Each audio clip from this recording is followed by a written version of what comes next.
可以向住自己目標進發，咁就成為一個專業嘅工程師咯。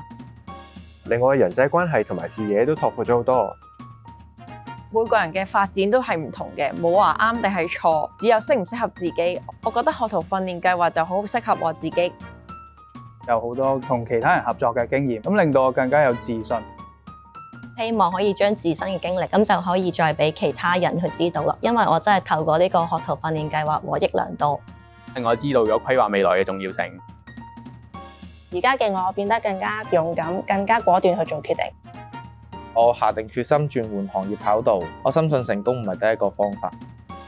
令到我知道理論同埋實踐係可以雙軌進行嘅。擴闊咗自己眼界之後，就更加有信心跳出自己嘅舒適圈。咁我同時應付到工作同埋學業，咁令到我好有成功感。接觸到更加多同學，令我可以講多啲廣東話，自己更加有自信。由一個零嘅白紙，去變成一個可以單獨去完成一個任務嘅我。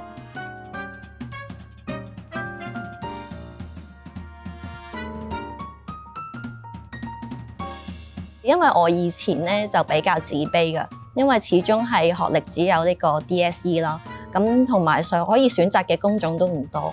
透過呢個學徒訓練計劃啦，咁就本身我對呢個行業係零基礎嘅，咁而家咧可以一技傍身啦，同埋令我嘅目標可以更加清晰。其實由零開始啦，地盤最辛苦咧就係日曬雨淋啦，但係好彩其實公司啊同埋同事啊都好幫助到我，咁佢都會盡快令我適應到呢個環境。即係一個女仔其實係咪適合呢一個行業？我覺得就係試咗先，咁樣反而可以得到一個好好嘅結果都未定。就好彩我嗰陣時冇放棄到，就成就咗我今日，令到我今日係即係帶動到女性喺電機行業嘅發展。其實對我嚟講都係一個好好嘅鼓勵嚟嘅。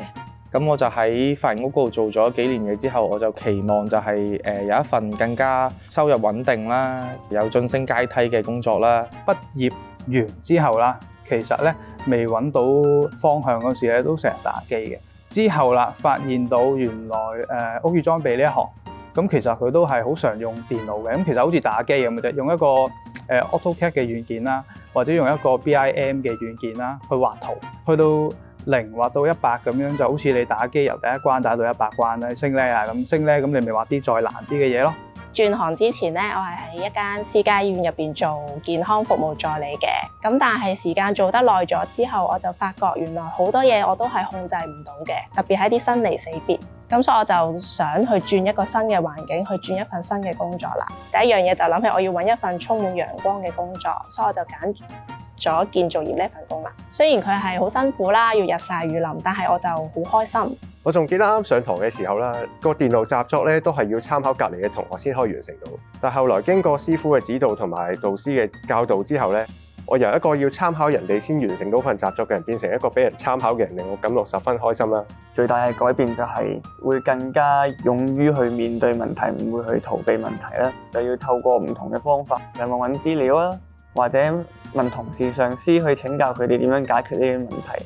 公司有一啲好明確嘅 career path，令到我知道咗，其實我未來可以朝住工程師呢個目標去出發。文憑試嗰時都係一個讀文科嘅文科生，為咗克服呢個困難，我都特登喺網上面揾咗啲補習老師去幫我補習，去彌補翻我呢方面科目冇讀過嘅嘢咁樣。咁我覺得我個人就變得更加有規劃啦，亦都更加穩重啦。因為其實喺工程入邊每一樣嘢都係慢慢去 build up 嘅，就唔會有得跳 step 咁樣，所以就變到個人更加一步一步咁樣向前行，更加穩重。